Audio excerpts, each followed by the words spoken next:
Good morning mga ka-altors. Panibagong araw, panibagong vlog na naman tayo ngayon.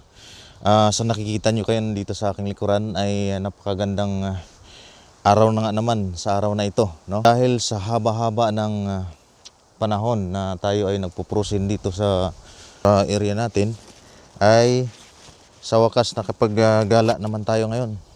Punta tayo ngayon sa St. Quintin, kasama yung ating mga kasamahan sa trabaho. No? So ito guys, antayin natin, tara na, let's go!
Nandito tayo ngayon sa bike lane at dahil tapos na yung winter at umpisa na yung spring season ngayon, ay ito, balik ulit tayo sa kalsada at nagbabike ulit tayo ngayon.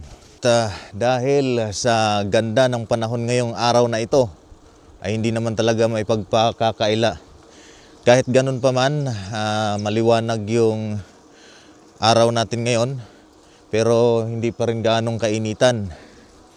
May kalamigan pa rin dahil hindi pa talaga opisyal na nag-umpisa ang summer. So mas maganda na ito compare doon sa mga nagdaang mga buwan. Kasi nga ay talaga namang isang 6 na buwan mahigit kaming bahay trabaho lang talaga. Wala tayong masyadong content na nakukuha dahil gawa nga ng limited lang yung ating panahon sa paglabas, no? So ngayong araw guys, mga ka-altors, ay pupunta tayo ngayon sa St. Quintin at syempre hindi lang tayo nag-iisa, mayroon tayong mga kasamahan sa ating trabaho at magkikita-kita kami mamaya doon sa Lumber Park. At yun, pagkatapos ay didiretso kami ngayon doon sa St. Quintin na kung saan ay makikita natin doon yung mga magagandang view dito sa Quebec, Canada.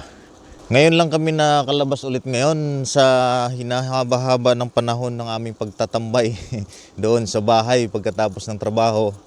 So, pangalawang beses na kami ngayong every Saturday na magbabike. Kasama yung aking mga kasamahan din sa trabaho na mahilig din na mag-adventure dito sa lugar. So ito ngayon ay matagal na namin itong binabalak at matutuloy na talaga ngayon, araw na ito. So samahan nyo kami sa aming adventure papunta doon sa Quintin Park, St. Quintin Park. At maybe sa pagkatapos doon Kung saan-saan na lang kami abutin ng gutom at doon na rin kami kakain. Madalas lang naman dito yung mga pagkain burger lang at saka french fries. So wala tayong ibang kain dito na Filipino food. Isa sa mga dahilan kasi kung bakit nitong mga nagdaang mga araw o mga buwan, mga linggo, wala tayong upload sa ating YouTube channel. Kasi isa sa mga dahilan ay ang klima rito. Dahil limited lang, o limitado lang tayong makakalabas. Wala man tayong ibang makuhang content, kundi doon lang sa loob ng bahay, sa trabaho. Dahil nga doon sa Prusin yung area. So ngayon ay umpisa na ng spring at papunta na ito sa summer. Ito na yung panahon na kung saan ay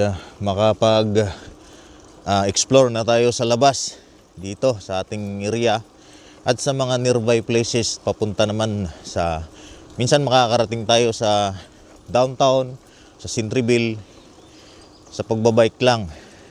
So subukan nating makakuha doon ng mga footages para maipakita naman sa inyo kung gaano kaganda ang lugar dito sa Quebec, Canada, specifically dito sa Trois Rivières. So ngayon umpisa ng, dahil spring season, umpisa ng namumulaklak yung mga puno dito sa ating paligid, no? At nag-uumpisa ng magkulay green, magkulay berde yung paligid. Dahil spring season na, hindi kagaya nung nagdaan na mga panahon, na mga araw o mga buwan na kung saan nababalot pa ito ng snow sa area na ito. So makikita nyo rito ay walang sigla ang mga halaman. Namamatay sila sa sobrang lamig. Hindi naman totally namamatay. Yung mga dahon nila nangalagas at makikita mo talaga na hindi sila makapag-produce ng dahon. So ngayon, ito na. Unti-unti nang bumabalik yung sigla. Nagkukulay green na ang lugar na ito.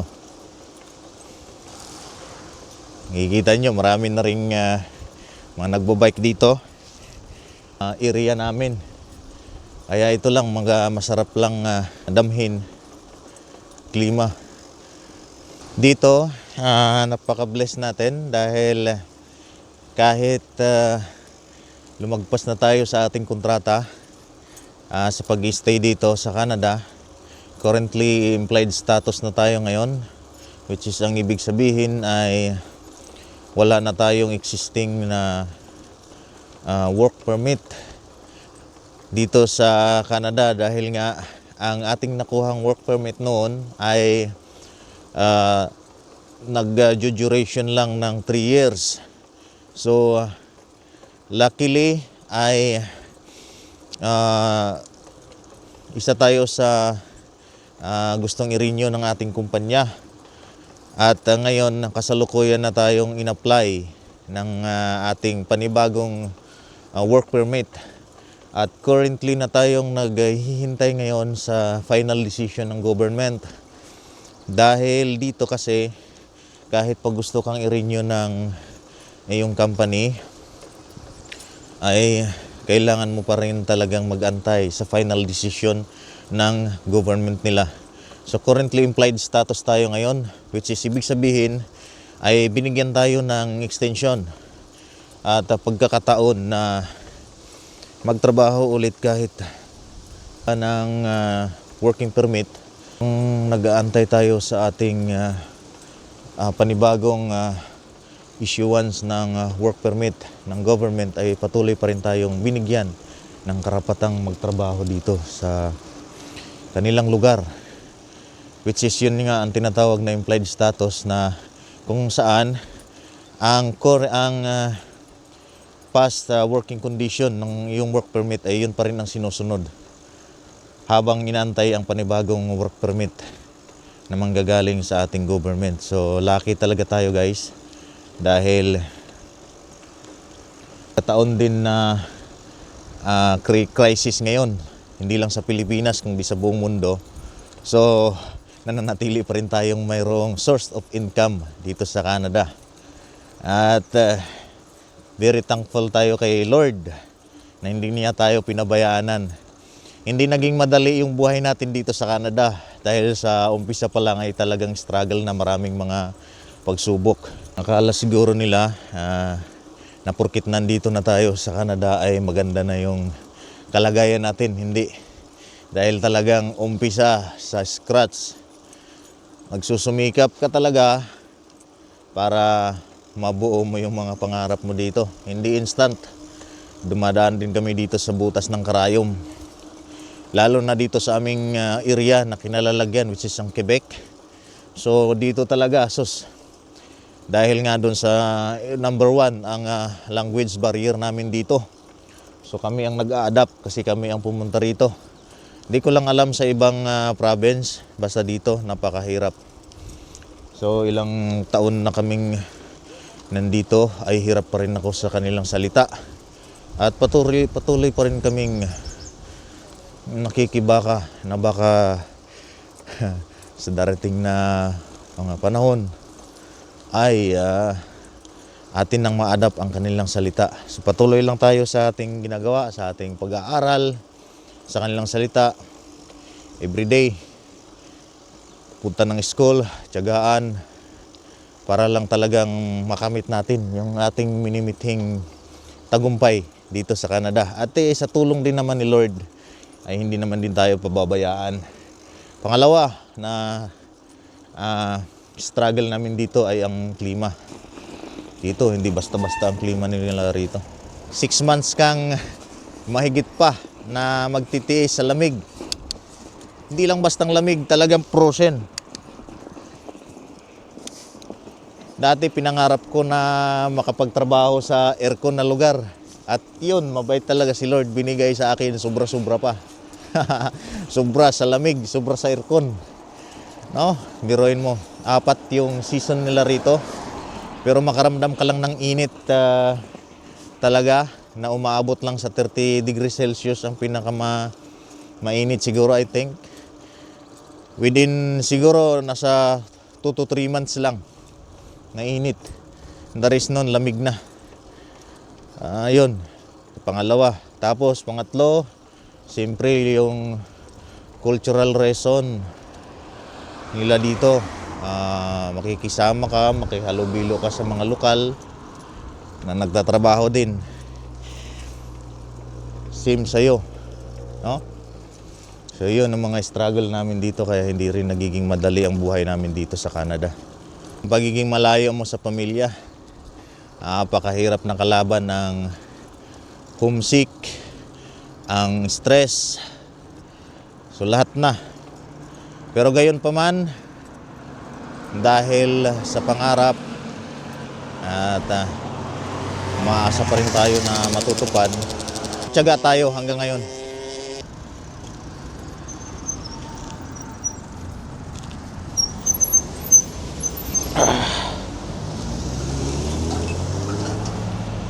Mag-aantay muna tayo sa stoplight kasi delikado tayo rito pagka tumawid-tawid tayo nang wala sa oras.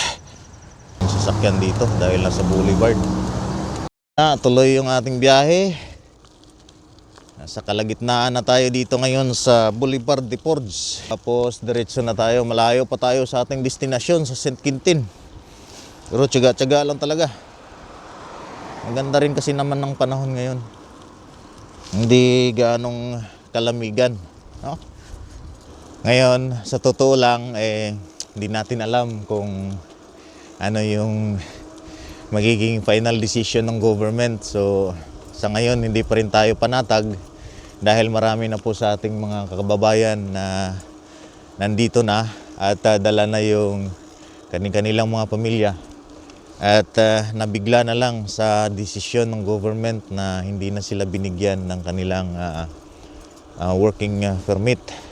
Exclusive po ito sa mga TFW pa lang, yung wala pang status na permanent resident dito or citizen. So kagaya ko na TFW ay malaking struggle pa rin talaga sa amin dito ang paninirahan sa Canada. Anytime pwede kaming pauwiin dahil sa aming status. At dahil pabago-bago yung ano ng Canada, yung desisyon ng government, so hindi talaga malinaw sa atin kung hanggang kailan ba tayo dito mag-stay. Meron naman silang inilatag na mga programa ang government. Hindi naman din kami pinabayaan. Depende na lang talaga sa amin na mga TFW. Kung interesado kaming mananatili dito sa Canada, may chance naman. Requirements lang naman nila i-adapt mo yung kanilang kultura, kanilang salita dito. Ipoprove mo talaga sa sarili mo na interesado kang mamuhay dito sa Quebec, Canada. So, nagbigay sila ng libreng pag-aaral sa kanilang salita. At yun ang ginagrab natin ngayon. Nagbabaka sakali tayo na sana mabigyan tayo ng pagkakataon na magiging permanent residence. So yun nga lang, kailangan natin ng tiyaga. Pagkatapos natin sa trabaho, punta tayo sa school para mag-aral sa kanilang salita. At syempre, araw-araw tayong nakikihalubilo sa mga lokal gamit ang salita nila. So imagine, kung wala kang tiyaga talaga rito, hindi mo rin makakamit yung minimithi mong tagumpay rito sa Canada, sa Quebec, Canada. So hindi rin maging madali. Struggle. Ang ganda yung ano rito, yung kalsada. Sobra sa palusong. Ang ganda yung lugar. Lapit na tayo dito sa sa tulay ng papuntang St. Quintin. Dito pa rin tayo sa highway. Pero hindi naman gaanong delikado yung highway nila kasi mayroon namang designated na bike lane na pwede mong dadaanan, kaya hindi talaga din nagigipit pa yung mga cyclist dito sa Canada. Masasabi ko rito na safe ang magbabike dito sa Canada dahil may designated naman na bike lane. Kaya malapit sa may crossing ng stoplight nila. Dito, hindi ka rin basta-bastang tumawid dahil may stoplight. So mag-antay ka rin talaga kung kailan ang iyong turn signal. So pipindot muna tayo dito sa press button nila para tayo makatawid sa kabila. Yan. Waiting tayo na mag-countdown yung na yan, stoplight na yan. Tapos tatawid tayo doon sa kabilang area.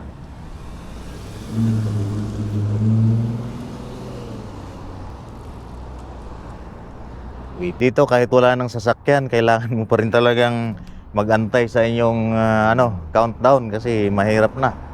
May bigla-bigla nila sumusulpot na turista at mabubundol ka talaga. Na yung may araw na yan at may kamay na nakadrawing, pagka nagkulay green yan, pwede na tayong tumawid. Hindi ka basta-basta din ditong tumawid na kung saan-saan. So may linya naman na designated para doon sa mga tawiran ng nagbabike. So doon ka lang talaga laging tumatawid. So okay na, nag-green na. Tayo naman.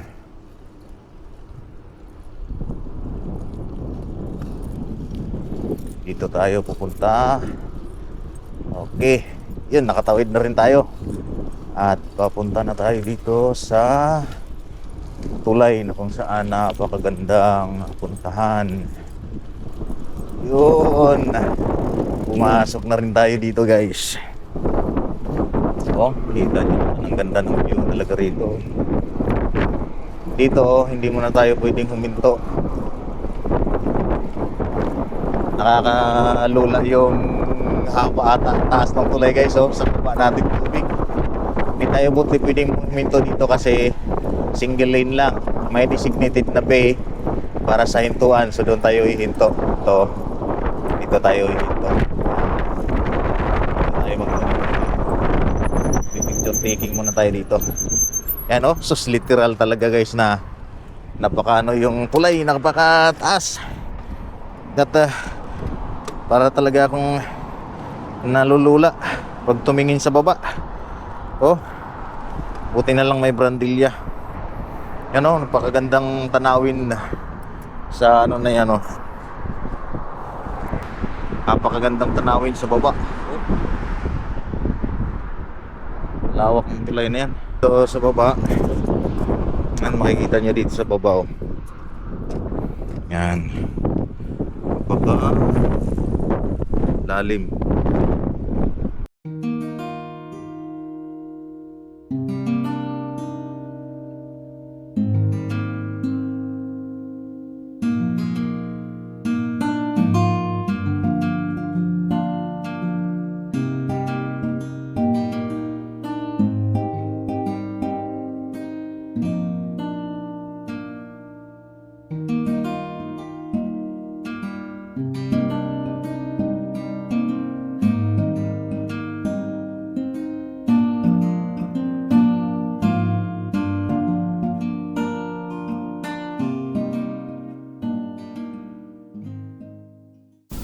At yun nga, pagkatapos ng mga ilang minuto nating pagta-travel at narating na rin natin dito sa Sitintin. At ang pagdating natin dito ay ito agad ang bumungad sa atin. At agad naman nating inikot ang isla. Kasama na natin syempre yung ating mga kasamahan sa trabaho. So samahan nyo kami guys. Wala lang kasi akong nakalimutan. Uy, sorry. Kalimutan kasi ako, bibili ako ng kasama. Ng drone. I-upload mo sa YouTube yan ha. Oo, i-upload natin. Ay, gawin mo na kayo sa sa vlog natin. Lagyan mo ng code. Caption. Ano yung laki natin? Kintin. Ayan o. Altos pa. Altos vlog. May duwan pala sa likod. Di natin napansin kanina. Oo, ayan diba? Katapos ang sakot na sa McDo. Grabe experience natin doon. Tatlo talaga tayo. Bakit sila mayroon namang mga resibo? Ano? Oo. Pinupli ko pa yung sa akin eh. Ito na yung last call. Ito yung nakita natin doon sa sa may Ay, doon. ayun doon tayo nagpicture Sa atin. Hello. Nasuot. Sa atin, mahirap. Tinitirador sa atin. Ayun dito. Maganda yung lugar ba? Ako talaga yung nagbukat yung sa'yo. Ha? Iba yung budyong yun, no? Iba na yung budyong. Ganda naman ng mata mo lang. Hindi lang Galing mong to. timbangan. Siyempre, lagi namin binabagkit dito yung school. Hindi yun. Sabi ko pag mga bibot ang siya lahat. Sino? Yung babae? Ha? Wala kasing ar yun. Ano? Pag umigo po, kaya Hindi nga, sabi ko mga... pag umabagkit Hindi yung nga, ar. hindi nga. Oo, walang ar yun. Grabe yung natin ang view.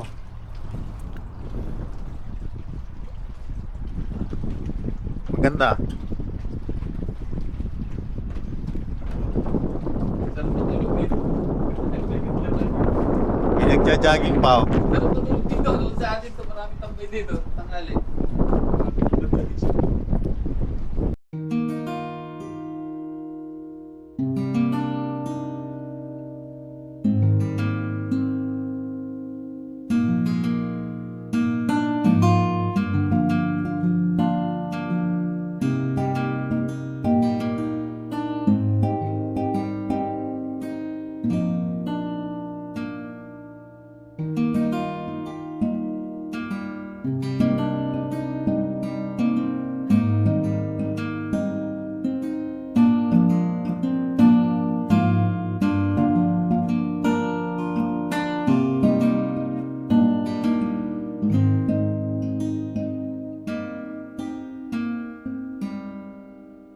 At yun na nga guys, pagkatapos natin doon sa St. Quintin, nailibot natin yung buong isla kasama yung ating mga kasamahan sa trabaho din na mahilig sa pagbabike. At ito, on the way na tayo, pauwi na.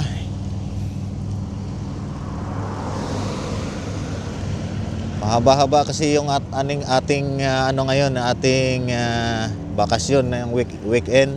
O kasi sa Lunes bukas wala tayong pasok. So, pauwi na tayo. At Dito ulit tayo dadaan sa ating paboritong daanan sa gilid ng ilog na ito. Ngayon, biglang lumamig na naman ulit yung yung panahon. Makikita nyo guys, maganda yung ng paligid ngayon dito. Grabe, may mga bulaklak na tumutubo diyan sa gilid ng sa gilid ng paligid natin diyan sa may mga damuhan. Tumutubo na sila. Unti-unti na ngayong nagiging colorful ang Canada.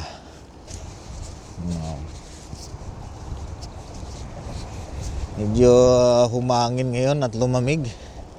Lumamig na lang bigla.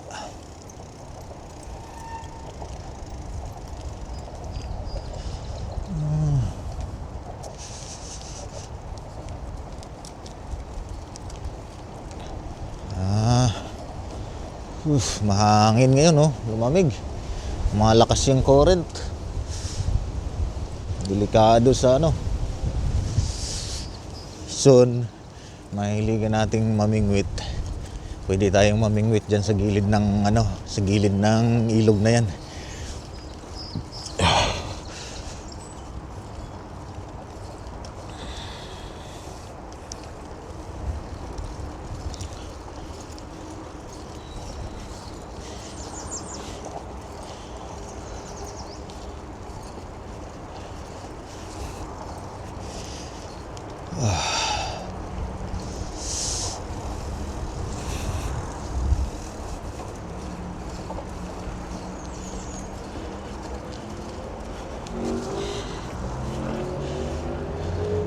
Mamaya hahataw na naman tayo nito sa paahon. Paahon pa naman sa unahan. Ay, bigat-bigat tong padyakan na to. Pagkatapos ng natin kanina, pababa, dire-diretso. Paakyat naman tayo, hingal-hingal.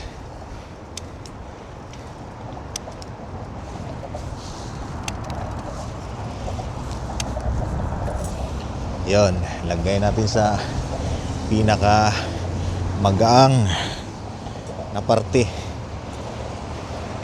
Ahon tayo sa taas.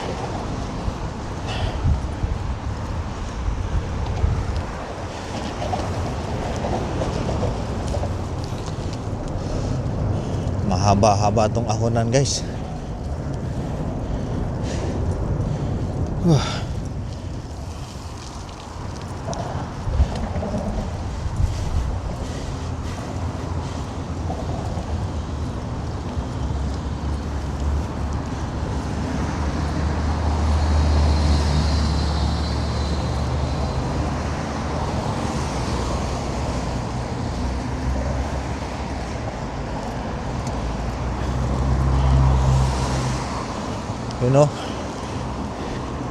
Grabing ahon to.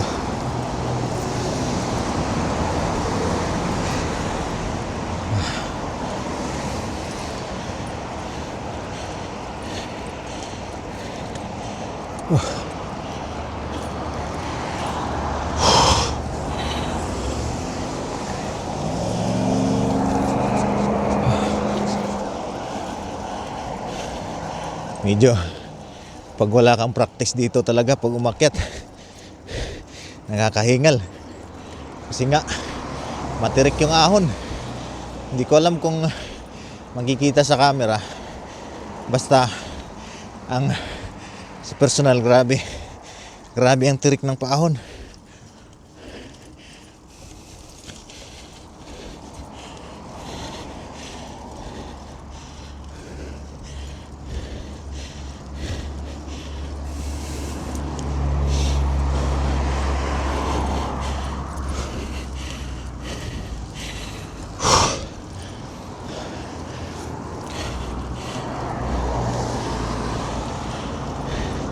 Malapit na.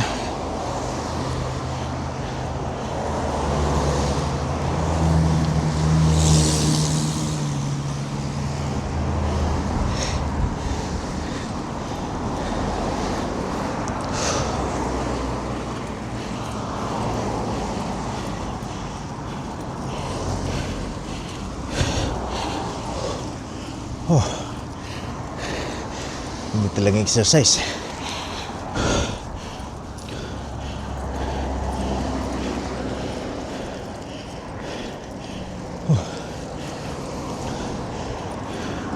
So guys, mga ka-altors, dito ko na lang tatapusin yung ating vlog. Maraming salamat sa inyong panonood. At kita-kits ulit tayo sa next nating mga video adventures pa na darating ngayong spring at saka sa summer season dito sa Canada. Kung nagustuhan nyo yung mga ganitong klaseng content, please like, share and subscribe my channel. Maraming salamat and God bless us all.